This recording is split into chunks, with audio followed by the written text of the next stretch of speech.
Hi, I'm Liv, and welcome back to the Book Nook.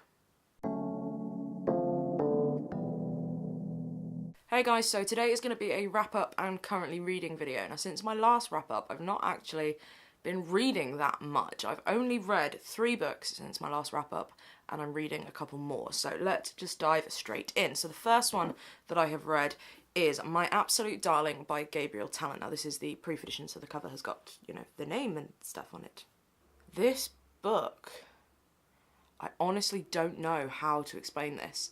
I think a lot of people will not compare it to A Little Life, but in terms of the content, in terms of like triggering content and quite graphic and quite brutal, I can see people possibly, I'd say like A Little Life, it's one you shouldn't read if you're faint-hearted. It's not for the faint-hearted, is what I'm trying to say. Yeah, it's really weird having like a face next to my face.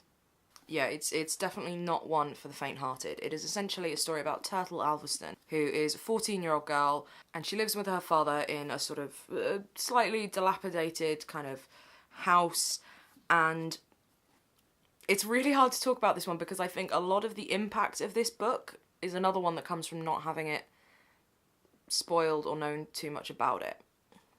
Essentially, her dad is a bit of a survivalist and thinks that, the world has gone to shit and she needs to be prepared for anything. And they've got a basement full of, like, canned goods and, enough food to last them a couple of years. And she knows how to use, like, lots and lots of different guns, and she knows how to sort of take care of herself to the nth degree. She's very sort of resourceful and has been brought up in this sort of environment where, yeah, the world's gone to shit, you better know how to take care of yourself. And it's a really intense relationship between the two of them, so uncomfortable. To be honest with you, I'd say for the first quarter of the book I was debating whether I carried on with it, but I'm glad that I did, because very intense relationship. The father is abusive, physically, mentally, sexually, verbally, in every way. His father lives nearby and they've got a weird relationship. And Turtle's mother died when she was very, very young. So it's this very sort of insular community, and his love for her, as I say, is this very obsessive. He's constantly saying how you're mine, Turtle, you're mine. And she's not really sort of allowed friends. He walks her to the bus stop to go to school every day, and she's sort of struggling at school because she doesn't fit in at all. And there is a teacher there who is sort of trying to get through to her. And then one day she goes for a walk and she decides that, she's just going to keep walking. And she comes across these 2 guys, Jacob and Brett, who are out for a walk. And they're sort of teenagers, they're quite sort of precocious, they're very intelligent, they're sort of talking about lots of things. And she follows them for a little while and watches as they get lost. And then she sort of digs them out of a hole. And they become kind of the first friends she's made. And yeah, there's not too much I can say without giving it away. The ending is just a kind of a real page-turner, the last sort of third of the book. Well, as I say, the first quarter of the book, I was unsure. I was so uncomfortable, and, the language that's used in there, but actually, you come to realise that this is part of Turtle's character. Essentially, she has got a lot of internalised misogyny against herself, against other women, and you realise why, because for 14 years all she's known is her dad and the way he... Yeah, it's so uncomfortable, but as a portrait of kind of obsession, it's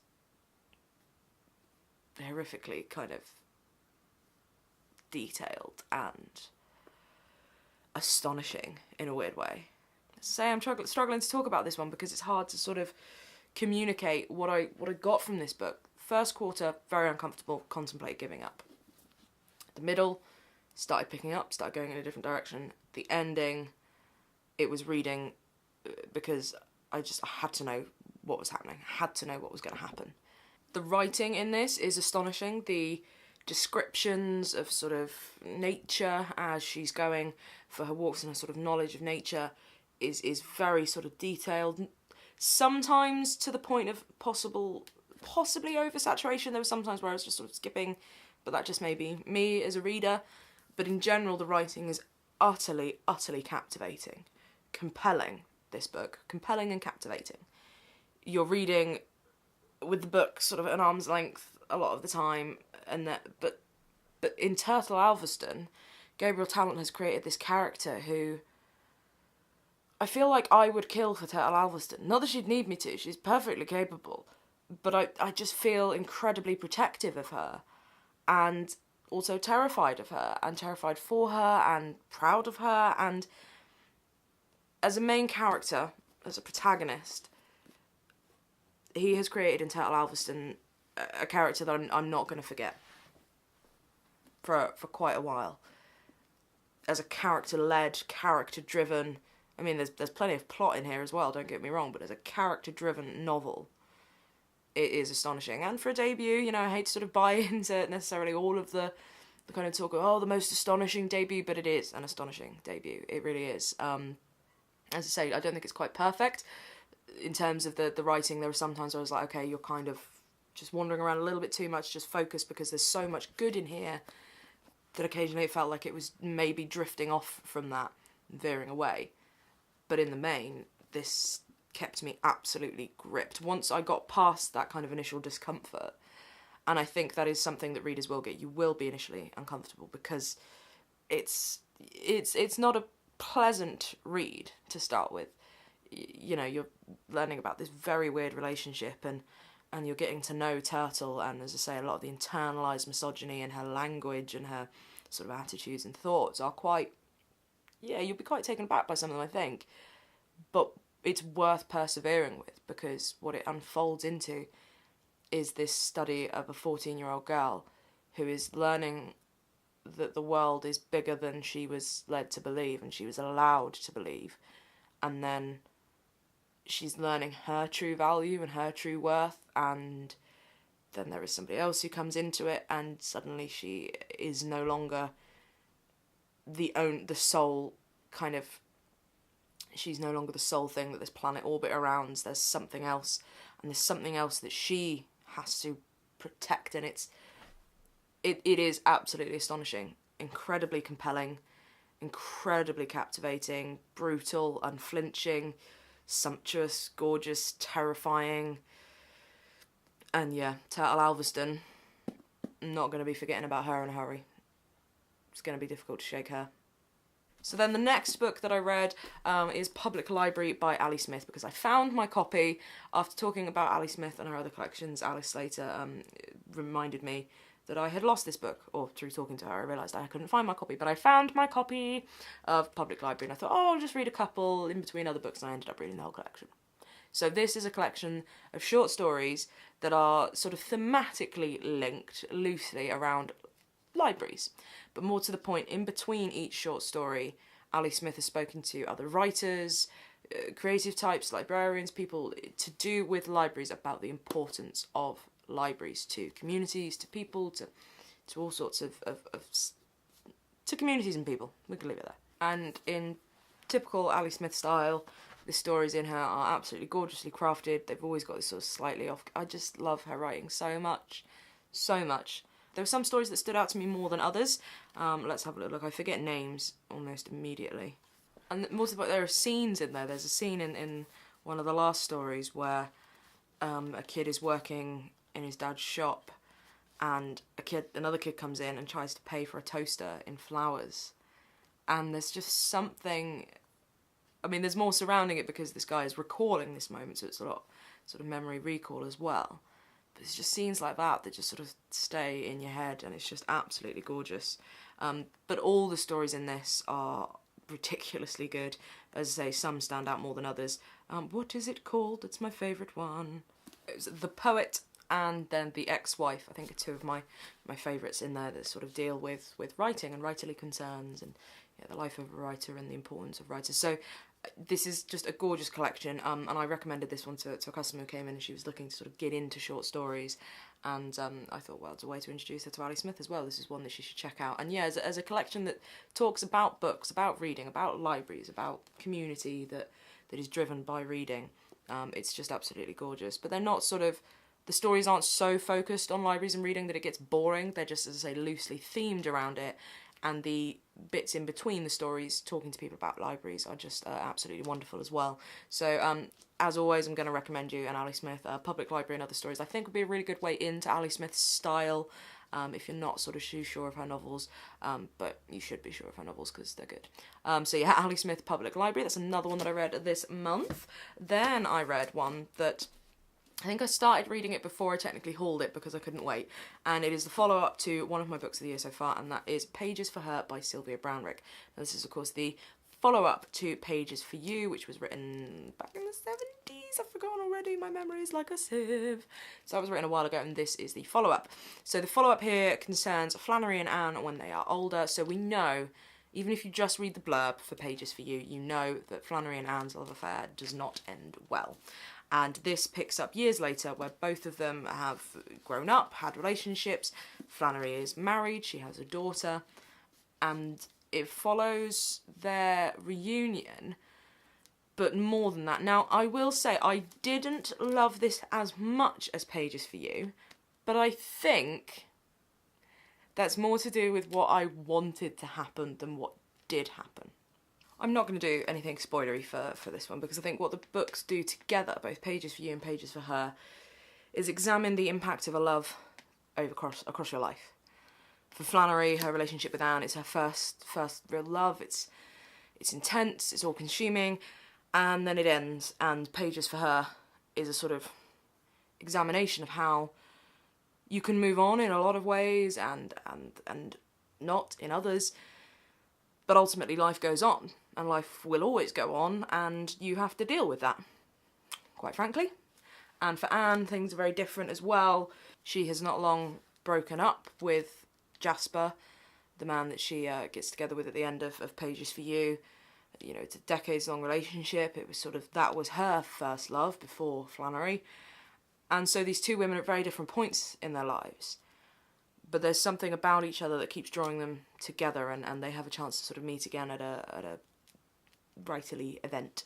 I'm straying into spoilery bits there, but essentially, as I say, the two books deal with the impact of a first love and an intense love across your life, and the different stages people can be at in life and in love, and how sort of time goes. It is beautiful. Again, the writing is beautiful. I would say for me, in this one, Flannery's voice, and I don't know whether it's because, you know, so much of Pages for You is Flannery's experience, and you see it through Flannery's eyes. So I don't know whether it was because of that the sections in this book from Flannery's point of view, for me, were the strongest. But I think that's just because you just end up identifying so much with Flannery, and having read Pages for You so recently as well, I felt like I was Flannery in this book. So when it switched to Anne, I was kind of like, oh, okay, right, here we are. But yeah, it is another gorgeously written book, and as an exploration of love, it is gorgeous. I didn't love it as much as Pages for You, but as I say, that is more on me and the ending and the sort of process that I wanted as opposed to what I got. It wasn't a book for wish fulfillment, but it is absolutely gorgeous, and the two books together, read them. But this one you don't have to have read Pages for You. I think that's the other thing that Sylvia Brownrigg has done so beautifully here, is she has written a book that gives you enough information about the relationship beforehand that when you're reading it, having read Pages for You, you don't skip over bits going, okay, this is the recap for people who haven't read the first one. You don't. It's so organically interwoven in here that it works beautifully. So if you haven't read Pages for You, read it. If you've read it years and years and years and years ago, I wouldn't say you have to reread it. If you just fancy reading this one, you can. I'll allow it.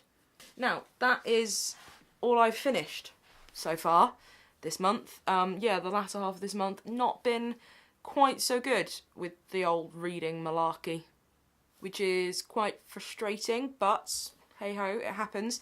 Now, I have started reading two books because, of course, I've got a couple of book group things coming up. So the first one I've started reading is All the Light We Cannot See by Anthony Doerr, and this is for the Waterstones Exeter book group on the 7th of September. Now, I'm not very far in, and it's slow so far. The writing is gorgeous, but it is taking its time a little bit, but I'm going to see how that one goes. To be fair, I'm less than 100 pages in, so, you know, there's still time. And then last night I started reading because I needed to read something in bed because I was wide awake, but I just couldn't be bothered to read All the Light We Cannot See. To be quite frankly, last night I wasn't in the mood for it. So I started rereading Northern Lights. So of course, at Waterstones Exeter, well, in a lot of the Waterstones, most of them were doing reading groups in preparation for the Book of Dust. And our first book group for Northern Lights is on the 31st of August, so I've only got just over a week or so to read this. That'll be fine. So I started reading this in bed last night, and I was just transported back to... I can remember vividly when I first started reading this. I'd gone into town with my dad, and I'd gone into one of the branches of Waterstones where I now work, and I picked up this book, and then me and my dad went for lunch at Pizza Express. And I can remember being sat in the window seat, and I was just reading. And my dad was just sort of sat there. He was reading a book as well. He was quite happy, and I was just reading. As I say, reading this again in bed last night, I could smell the dough balls and garlic butter that I was eating the first time that I was reading it. And I'm sat in that seat again, looking, yeah, it's so bizarre. And I remember when I think I was about 10, maybe a little bit younger, between 8 and 10, I can't exactly remember, when I first started reading this. And I remember, again, in Pizza Express, I'd not got far in the book, and I was having this whole conversation with my dad. I was asking him how you pronounce demon, because of course it's the A and the E, and I'd never come across that before.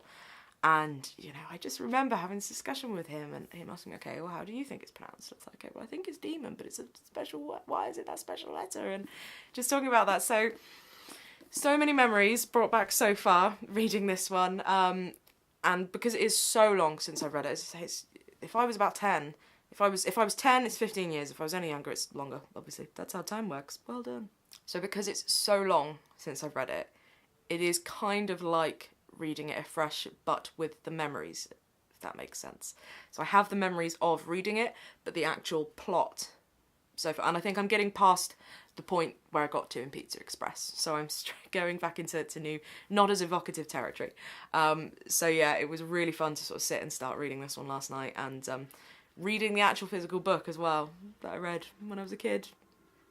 So yeah, reading Northern Lights again. So yeah, I'm reading these two books at the moment, and that's really weird for me because, as I mentioned in my sort of reading habits tag video a little while ago, I always used to read more than one book at a time, but I don't do that so much anymore.